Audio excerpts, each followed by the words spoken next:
1 Coríntios 3, 21. Vamos lá? Diz assim: portanto, ninguém se glorie em homens, porque todas as coisas são de vocês. Seja Paulo, seja Apolo, seja Pedro, seja o mundo, a vida, a morte, o presente ou o futuro, tudo é de vocês, e vocês são de Cristo, e Cristo de Deus. Portanto, que todos nos considerem como servos de Cristo e encarregados dos mistérios de Deus. O que se requer desses encarregados é que sejam fiéis. Pouco me importa ser julgado por vocês ou por qualquer tribunal humano. De fato, nem eu julgo a mim mesmo, embora em nada minha consciência me acuse, nem por isso justifico a mim mesmo. O Senhor é quem me julga, portanto não julguem nada antes da hora devida. Esperem até que o Senhor venha. Ele trará à luz o que está oculto nas trevas e manifestará as intenções dos corações. Nessa ocasião, cada um receberá de Deus a sua aprovação. Irmãos, apliquei essas coisas a mim e a Apolo por amor a vocês, para que aprendam de nós o que significa: não ultrapassem o que está escrito. Assim ninguém se orgulhe a favor de um homem em detrimento de outro. Pois quem torna você diferente de qualquer outra pessoa? Ou que você tem que não tenha recebido? Se o recebeu, por que se orgulha, como se assim não fosse? Querido Deus, nos abençoa nessa nossa conversa, Senhor. Que seja o Teu Espírito a ministrar aos nossos corações, trazer a compreensão da Tua palavra, nos quebrantar e nos transformar. Me usa, Senhor, na Tua misericórdia e graça.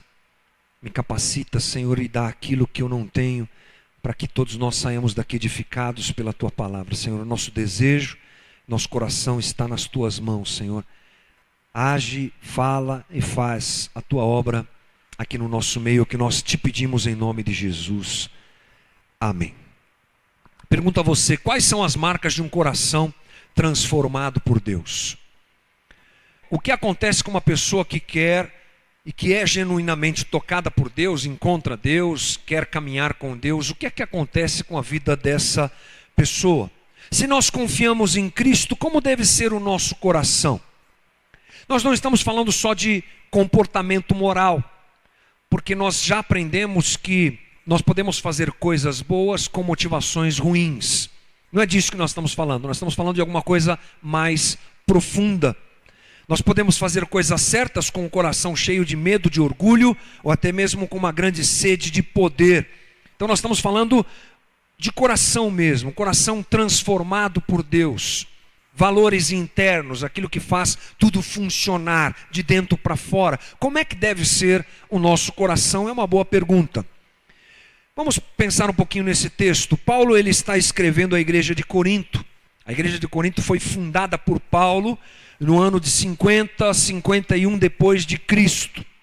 E Paulo escreve essa carta no ano de 55 depois de Cristo. O objetivo de Paulo era corrigir um problema que estava acontecendo na igreja de Corinto. Depois da sua fundação, a igreja foi visitada por outros líderes de renome, como Apolo e como Pedro, que passaram por aquele lugar e fizeram parte dessa obra. E as pessoas criaram vínculos com Paulo, outro criou vínculo com Pedro, outro criou vínculo com Apolo e com outros líderes que passaram lá. Então eles tinham um problema de orgulho por afinidade, podemos dizer assim. Havia uma crise dentro da igreja, onde um dizia assim: olha, eu preciso ocupar tal cargo na igreja porque eu sou amigo de Paulo, você entendeu? Eu fui discipulado por Paulo. Você está vendo meu currículo aqui, ó? Está aqui, ó. Paulo me discipulou. O outro dizia: não, que é isso? Eu andei com Cefas, eu andei com Pedro, rapaz. Você está pensando o quê? Eu tenho que ter um lugar de destaque dentro da igreja. E eles estavam entrando em atrito por essa afinidade, por esse orgulho baseado nos relacionamentos que eles haviam tido com esses homens que passaram lá.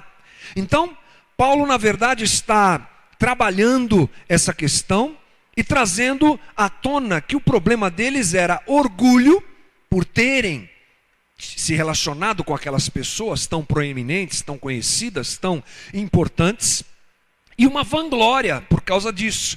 preciso ocupar um lugar melhor porque eu conheci Paulo e está aí por diante vai, tudo mais. Então, o grave problema da igreja de Corinto nesse momento era orgulho e vanglória.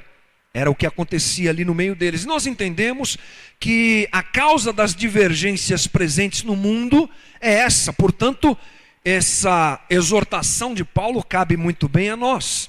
Vamos falar um pouco sobre isso hoje, sobre orgulho, sobre algumas coisas relacionadas a isso. Paulo deixa muito claro a eles: não se orgulhem, não tenham vanglória. Você encontra isso nesse texto rapidamente. Orgulho e vanglória tem a ver com autoestima. Autoestima é a valorização que temos de nós mesmos, como nós nos enxergamos. Para a psicologia, trata-se da opinião emocional que as pessoas têm delas próprias, que excede a própria racionalização e a própria lógica. E é algo que pode ser considerado alto ou baixo. Orgulho faz parte então da autoestima, que pode se apresentar alta ou baixa. No século XX, até o século XX, as culturas tradicionais, elas acreditavam que a autoestima elevada, aquela coisa assim, inflada e tudo mais, era a causa dos males da sociedade. Ou seja, as pessoas cometiam crimes e violentavam, e batiam, e matavam, e maltratavam o próximo, porque elas se sentiam melhores e superiores ao próximo. Então, segundo o entendimento psicológico daquela época, até pouco tempo atrás, era a causa da grande crise da sociedade, era o fato das pessoas serem orgulhosas e terem uma autoestima elevada. De um tempo para cá, isso mudou. Nós hoje, na sociedade ocidental, nós pensamos de maneira contrária a isso. Nós achamos que a violência é fruto da baixa estima. Olha só como aquela pessoa, ela viveu mal. Olha só como ela tem uma baixa estima. A autoestima dela é lá embaixo. Então, por isso, ela não tem muito o que perder. Ela sai para cima, ela bate, ela violenta, ela destrata o próximo. Então, hoje, nós atribuímos a violência e a crise na sociedade à autoestima lá embaixo.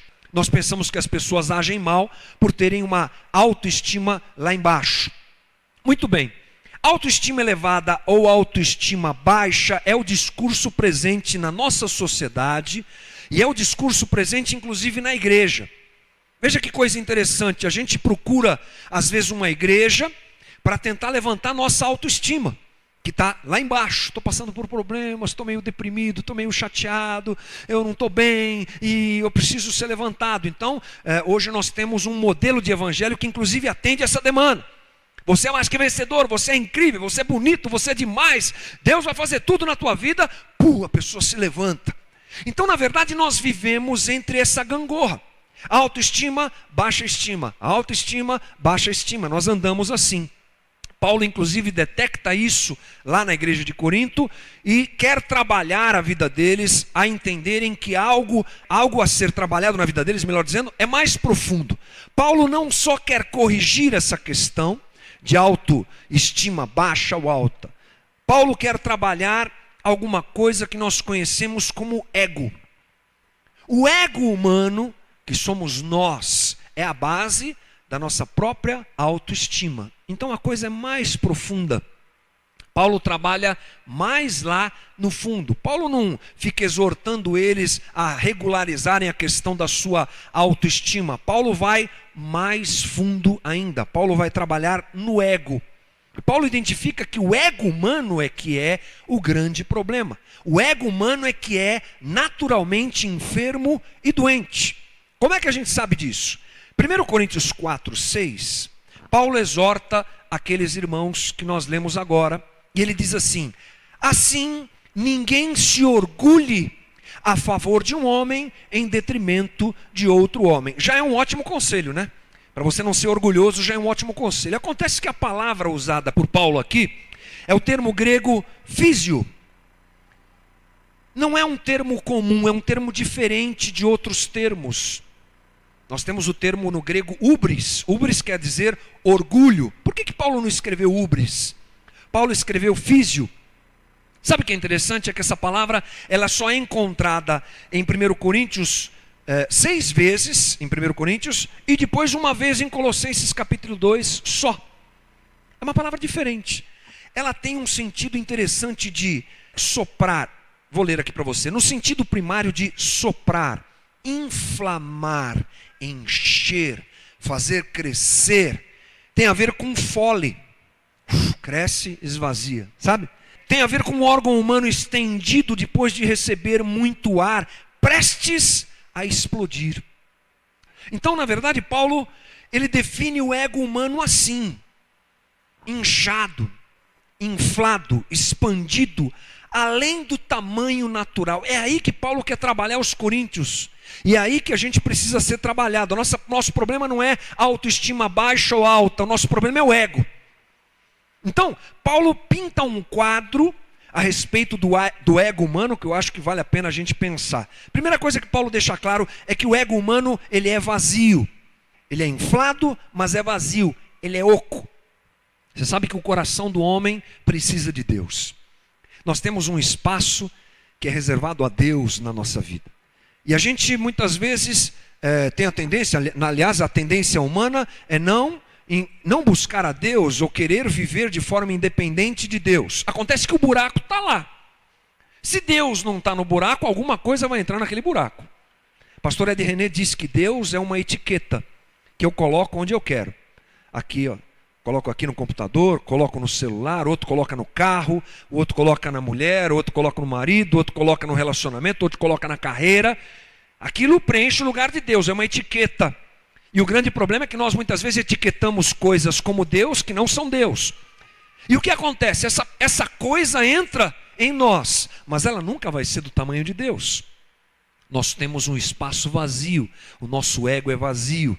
Então, lembre-se disso, o ego humano é sempre alguma coisa que precisa ser preenchida por Deus. O ego humano também é, além de vazio, ele é dolorido. Achei bacana essa definição, porque o termo nos dá uma ideia de um órgão humano inflado, que fica cheio. Sabe quando você está com a bexiga cheia, com vontade de fazer xixi, irmão? Aquela coisa assim que fica dolorida, assim, além da conta, é mais ou menos isso aí. Então o ego humano, ele está super estendido, super inflado e ele dói. Sempre querendo chamar atenção para si. Sempre ele está dolorido. Sempre nós reclamamos que alguém feriu nossos sentimentos, não é verdade? Agora pensa comigo, sentimento pode ser ferido? Não. O que é ferido é o ego. A gente está sempre com dor no ego. Engraçado isso, né? O nosso ego ele tem um grande problema, porque dor é um sinal de problema, não é? A dor, na verdade, é algo positivo para nós, você sabe disso, né? Ninguém gosta de sentir dor, mas quando você sente dor, é porque alguma coisa está errada. Estava compartilhando com os meus irmãos agora de manhã, que eu estou fazendo as minhas corridas 2, 3 vezes por semana, eu vou ali no Parque do Trote e estou lá. Cadê o Carlão? A equipe, Carlão, Elza, galera que corre, estamos aí. Já estou nos 6 quilômetros, hein? Já estou bem, hein? Estou andando, hein? O tempo preciso melhorar, mas já estou nos 6 já. Então, o que acontece? Quando eu comecei a correr, eu comecei a sentir dores nos meus pés. E eu descobri que eu tenho o meu pé cavo. Não é calvo, é cavo, viu, irmão? Cavo. Então vai forçando, vai machucando. Aí eu tive que apelar para uma palmilha de silicone. Coloca a palmilha de silicone dentro do tênis, ela se ajeita. E aí as dores passaram. E aí eu posso correr tranquilamente. Quando a dor veio, eu percebi, tem alguma coisa errada. Você imagina se eu não tivesse a dor no pé. A coisa errada não seria detectada, que a dor serve para isso. Uma pessoa que não tem sentimento de dor, como é que se fala? O sentido do tato, você imagina, ela coloca a mão no fogo, queima a mão e ela não percebe. Então a dor ela é um alerta. Então pense comigo, se o ego está sempre dolorido, é porque tem alguma coisa errada com o nosso ego. Talvez não passe um dia sequer sem a gente ter aquele tipo de sentimento assim, não me deram a atenção que eu mereço. Falei bom dia, ele nem respondeu, medíocre. Abri um sorriso, cheguei na loja, a vendedora com aquela cara mal-humorada. Isso tudo vai batendo no nosso ego e machuca a gente, é uma coisa interessante. Por quê? Porque a dor do ego, é alguma coisa muito frequente, constante e fica chamando atenção para si. O ego fica mostrando que não está satisfeito e quer ser mais bem atendido. Interessante, vazio e dolorido. O ego também, ele é muito atarefado. O ego humano trabalha muito. Vive fazendo tudo para ser notado, vive ocupado tentando preencher o seu vazio. E o ego humano trabalha em dois aspectos: comparar e se vangloriar. Esse é o trabalho do ego, ele sempre se compara para se vangloriar. Paulo não diz assim, não se orgulhe, ponto final. Mas ele diz assim, não se orgulhem a favor de um em detrimento de outro. Isso é comparação e vanglória. Então, para preencher o seu vazio e lidar com o seu desconforto, o ego humano se compara o tempo todo. Guarde isso na tua cabeça. Competitividade está no âmago do nosso ego. Competitividade, comparação e vanglória. Está trabalhando. C.S. Lewis escreveu no seu livro Mere Christianity, ele escreveu: o orgulho não se satisfaz em ter uma coisa, mas em tê-la em quantidade maior do que os outros. Dizemos que as pessoas se orgulham de serem ricas, de ser ricas, espertas ou bonitas, mas isso não é verdade. Elas têm orgulho de serem mais ricas, mais espertas ou mais bonitas que os outros. Se fossem igualmente ricos ou inteligentes ou bonitos, não existiria motivo de orgulho. E é verdade, né? Se nós não formos mais que alguém, aí não tem graça, né? Que graça tem eu não poder mostrar o que eu conquistei, o que eu tenho? Que graça tem se eu não posso mostrar o meu valor me comparando ao outro e me mostrando melhor do que o outro? Essa é a nossa caminhada. Nossa felicidade acaba sendo em não em ter, mas em ter mais que o outro. Sempre a gente quer ter mais que o outro, a gente é motivado assim. Meu carro tem que ser melhor do que o outro. Minha casa tem que ser mais bonita do que a do outro. E a gente hoje nós criamos instrumentos de ostentação. Além do funk, ostentação, tem a internet agora, que você põe lá, né, o carro, as coisas que eu tenho, olha quanto eu tenho, olha o que eu tenho, olha como eu sou bom. É tudo isso. Nos movimenta, inclusive, a tentarmos obter aquilo que nós nem sequer queremos, nem sequer precisamos, mas achamos que precisamos ter para nos comparar com os outros. Não é legal isso? Não é legal, é triste. A gente quer ter as coisas somente para preencher um currículo e para nos comparar com os outros, só para ter, só para aparecer. A gente faz aquilo que a gente nem gosta. A gente faz aquilo que a gente nem quer, só para ser melhor que o outro. Vamos analisando a nossa vida nesse aspecto. E a última coisa é que o ego humano ele é vazio, dolorido, atarefado e frágil. Muito frágil, muito frágil. Qualquer coisa superinflada, a gente sabe que corre o risco de estourar. A autoestima baixa ou autoestima alta, elevada, elas na verdade trabalham na mesma dimensão. Uma pessoa que tem uma autoestima lá em cima, ela luta para manter essa autoestima lá em cima. Só que acontece que isso não é possível, a gente não consegue manter nossa autoestima lá em cima o tempo todo. As coisas acontecem e a gente daqui a pouco está meio caidão, está meio murcho. Na verdade é a mesma coisa, fruto de um vazio que nós temos e que nós vivemos. Pense numa coisa que infla e murcha, essa é a nossa autoestima. Tanto faz se é inflada, tanto faz se é desinflada ou murcha, é a mesma coisa. Isso nos leva a uma fragilidade. Conhece a Madonna? Aquela senhora distinta. Ela disse umas coisas interessantes na revista Vogue que eu quero ler para você. O que me impulsiona na vida é o medo de ser medíocre. Esse medo é o que sempre me impele. Venço um de meus ataques e descubro-me como um ser humano especial. Mas logo continuo me sentindo medíocre e desinteressante. Vai murchando. A menos que eu faça outra coisa espetacular. Apesar de ter me tornado alguém, ainda tenho que provar que sou alguém. Minha luta não terminou. E acho que nunca terminará. Madonna, você pode ter certeza de uma coisa, ela tem consciência de quem ela é. Essa é uma leitura bacana da gente fazer. Ela sabe quem ela é. Ela tem uma visão clara de si mesma. Um dia ela está no auge, outro dia ela já se sente lá embaixo. Passou o frisson das coisas, ela precisa fazer alguma coisa para de novo inflar o seu a sua autoestima e chegar lá em cima. E ela fica nesse sobe e desce, infla e murcha, infla e murcha. E isso, na verdade, é alguma coisa muito frágil. É alguma coisa que machuca, que destrói. As pessoas da igreja de Corinto, elas estavam brigando porque se diziam amigas de Paulo, ou Apolo, ou Pedro, e nem sequer usufruíam da amizade e do amor dos seus amigos. Ficavam se inflando em cima disso. Então, Paulo quer que essas pessoas sejam transformadas pelo Evangelho. A dica de Paulo é essa. Olha, irmãos, aí de Corinto, vocês precisam de uma transformação no ego de vocês. Vocês precisam ser curados. É preciso que aconteça uma transformação. E é o que o texto nos mostra.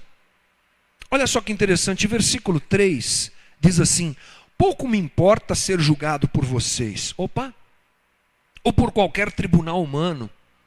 De fato, nem eu julgo a mim mesmo.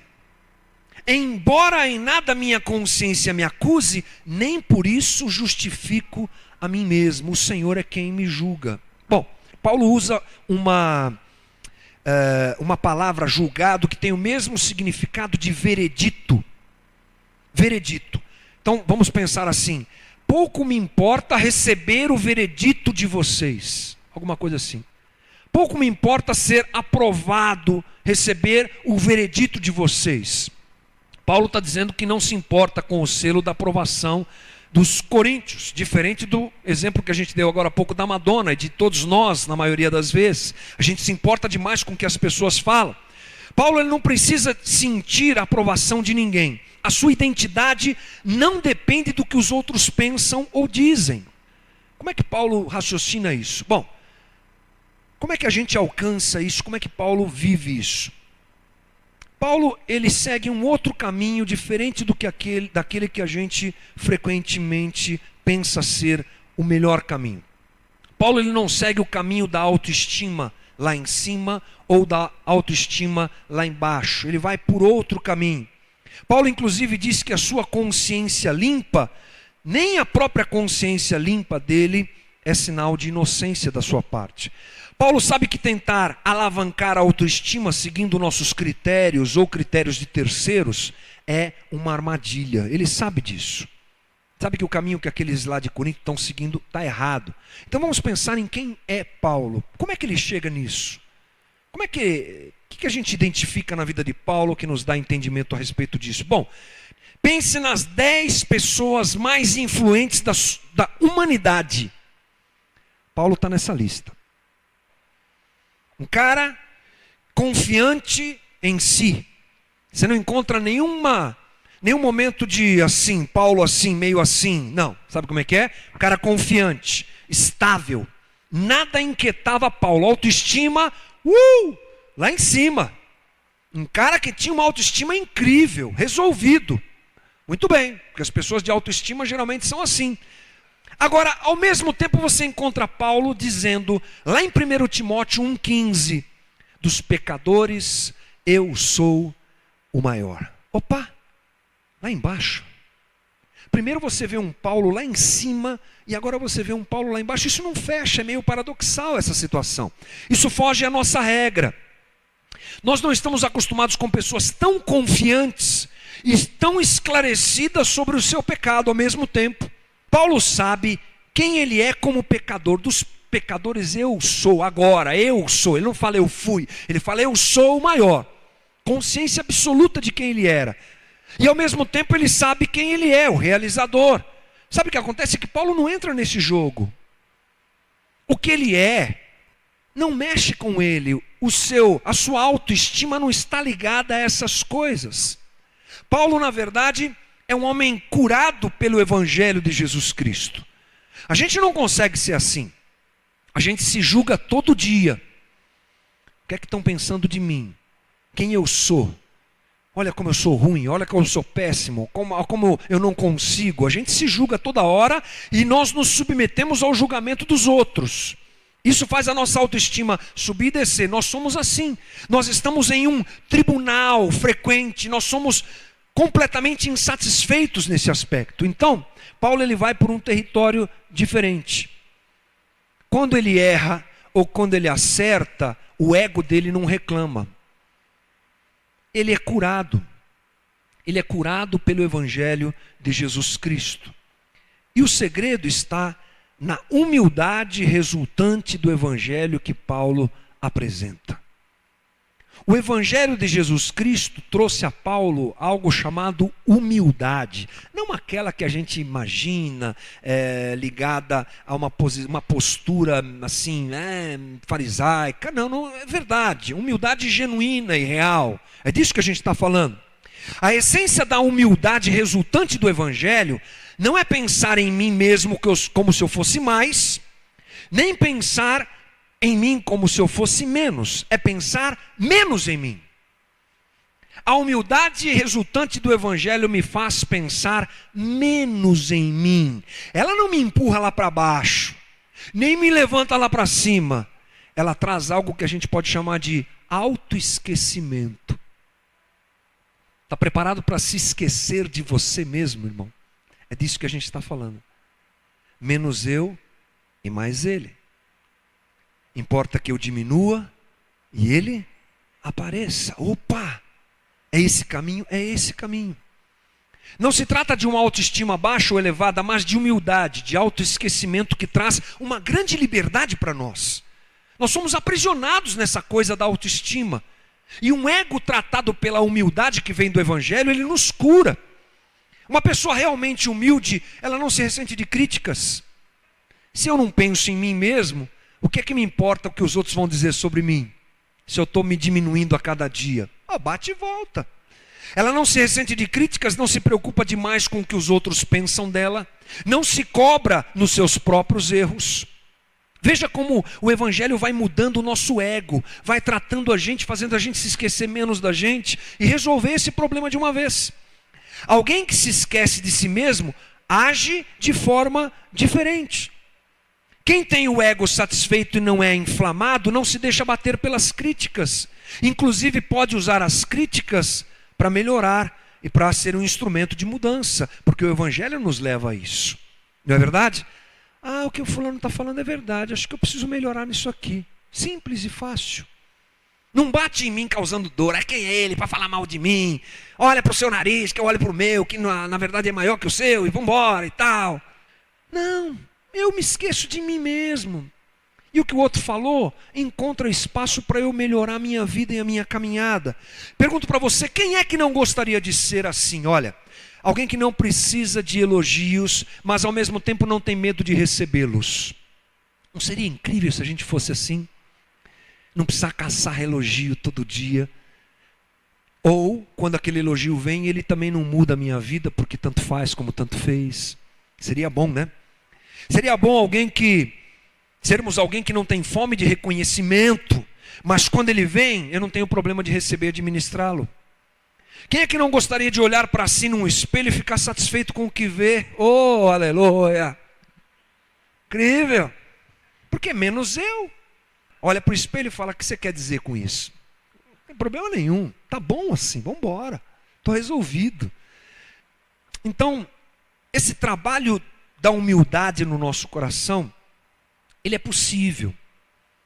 Ele é possível, ele é um fruto da ação do Evangelho na nossa vida. Não pensar em mim como se eu fosse mais do que sou, como naquelas colocações que nós fizemos anteriormente, mas pensar menos em mim. Como é que eu alcanço isso? Como é que isso acontece? Então, vamos lá, bacana, incrível, como é que eu vivo isso? Bom, Paulo alcançou esse autoesquecimento da seguinte maneira. Existe alguma coisa que todos nós buscamos constantemente, que é um veredito de aprovação, alguma coisa definitiva a respeito da nossa importância e do nosso valor. Isso todo mundo tem. Paulo, Madonna, eu, você, todo mundo. A gente quer ter um veredito de aprovação. Você é demais. E você é precioso e valioso. Através de pessoas ou situações, é isso que a gente busca todo dia. Todo dia a gente quer ser aprovado. Todo dia a gente quer ter um veredito. Como é bom todo dia eu acordar e receber um elogio. É demais. Está satisfazendo isso que a gente procura definitivamente. E por nós irmos atrás disso, o que é que a gente faz? A gente entra num tribunal, todo dia. E a gente se julga, e a gente coloca os outros para nos julgar. Essa é a relação da autoestima que a gente estava falando agora há pouco. Interessante que Paulo, ele usa termos judiciais na sua conversa com os coríntios. Ele faz uma metáfora. Você viu que ele fala sobre inocência, ele fala sobre julgamento, ele fala sobre coisas desse tipo. Então, o Paulo afirma que o problema da autoestima, seja ela ou baixa, é que todos os dias a gente volta a um tribunal, porque nós somos assim. Alguns dias a gente sai melhor desse tribunal. Opa, fui aprovado, gostaram de mim, que bacana. O que eu fiz agradou as pessoas. Olha, hoje eu estou bem comigo mesmo, estou aprovado. Outros dias é uma paulada, condenado. Acabadão, caidão. Então Paulo está falando que ele não entra nesse tribunal. Para ele não está dentro desse ritmo de julgamento que as pessoas fazem ou que ele mesmo faz. Para ele o julgamento já está encerrado, o processo já foi concluído, acabou, e o veredito final e definitivo já foi anunciado para Paulo. Ele diz assim: o Senhor é quem me julga. Não é isso? Paulo fala isso no finalzinho do texto que a gente leu. É daí que nós podemos entender então que Paulo já recebeu o veredito dele. Já foi dado o veredito pelo Senhor. Ele sabia que ninguém podia justificá-lo, nem ele mesmo poderia se inocentar. Ele sabe que a opinião de Deus é a que mais importa e a mais valiosa para ele. Você sabe que no cristianismo há alguma coisa muito interessante. O caminho que nós temos é diferente de outros caminhos espirituais. Em todos os caminhos espirituais, o desempenho precede a sentença. Pensa comigo, um cara que fala que é ateu, ele diz que não acredita em Deus, mas ele pensa assim: se eu for bonzinho, no final tudo vai dar certo. Vou viver bem, cuidar das pessoas, dividir meus bens um pouco, fazer o bem, tranquilo, resolvido. O budista fala assim também. O muçulmano fala assim também. Todos os caminhos espirituais que a gente pode conhecer, eles dizem assim, que a caminhada, o julgamento, o comportamento é que vai gerar uma sentença. Para Paulo e para o Evangelho, para o cristianismo, as coisas funcionam diferente. Paulo está nos dizendo que o veredito já foi dado. E o veredito que me leva ao meu desempenho. Veja como a ordem é inversa. Por isso é que Paulo é um cara resolvido. E se nós formos por esse caminho, nós também seremos resolvidos, é o que eu espero. Quando eu percebo e entendo que o veredito já foi dado, o meu comportamento é outro. Quando eu não estou preocupado em ser julgado, em ter aprovação de ninguém, porque eu já fui aprovado, meu comportamento muda. E no caso do cristianismo, é justamente isso. Romanos 8:1, Paulo afirma: portanto agora já não há condenação para os que estão em Cristo Jesus, porque por meio de Cristo Jesus a lei do Espírito de vida me libertou da lei do pecado e da morte. Assim que cremos em Deus, em Jesus Cristo como Senhor e Salvador, Deus imputa em nós as ações perfeitas de Cristo como se fossem nossas. Nós já recebemos o veredito, somos amados por Deus, e ponto final. Aquele que entrega a vida para Jesus já recebe um veredito. Ele não precisa fazer para ser aprovado.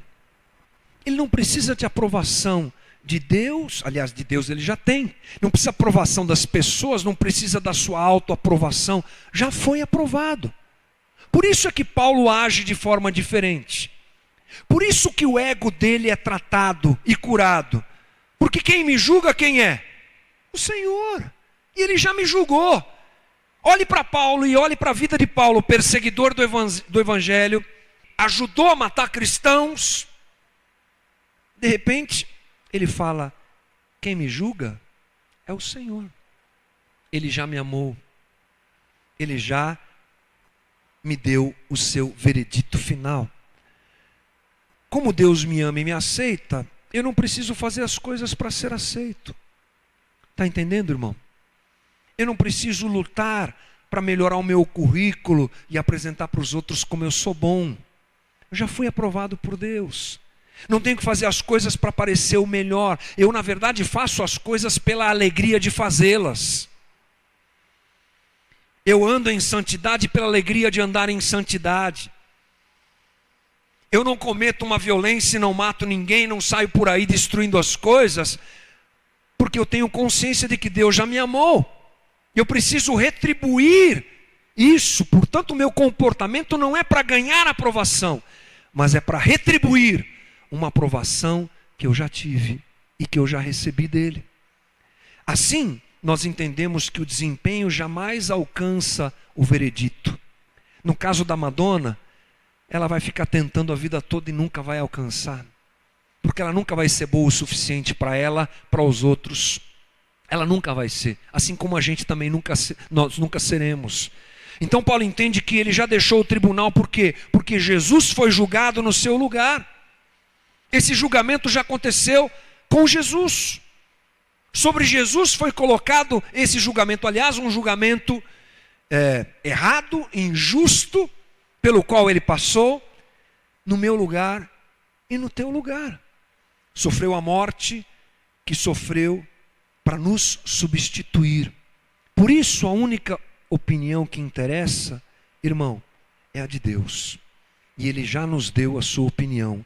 Somos filhos amados, comprados com o seu sangue, libertos pelo Senhor, em nome de Jesus. Isso não faz a gente melhor do que ninguém também. Não vai sair daqui, oh, aleluia, eu sou melhor. Não, foi tudo por misericórdia e graça. Mas entender isso eu acho fundamental. Entender isso eu acho essencial. Para a gente não entrar nessa loucura de inflar e desinflar, de procurar resultado, de ficar tentando agradar todo mundo, da gente ser quem a gente é e se importar mais com a opinião daquele que já deu um veredito pela gente, que já nos amou primeiro e que já nos deu pela graça a salvação em Cristo Jesus. E o nosso comportamento vem daí, por retribuição a tudo isso, por amor ao Senhor que me amou primeiro. Eu vou fazer o bem e vou ser bom para as pessoas e vou obedecer os mandamentos dele, não para ser aceito, porque eu já fui aceito. Resolve bastante isso, né, irmão? Resolve bastante as nossas crises, para não dizer que resolve completamente. Resolve bastante a gente saber que a gente já foi aprovado por Deus e amado por Deus. A gente tem a ceia do Senhor hoje para celebrar. E celebrar a morte de Jesus é muito especial para nós. Por tudo aquilo que ela é. Por tudo aquilo que Ele fez pela gente. A gente está falando um pouco disso, né? Rodamos e caímos aonde? Na morte sacrificial de Jesus, que resolveu a nossa vida por completo. Resolveu as nossas loucuras, as nossas idiosincrasias, as nossas crises existenciais de aprovação foram resolvidas na cruz, no corpo e no sangue de Jesus. Então vamos sair daqui hoje entendendo isso e celebrando a morte que nos deu vida e vida abundante.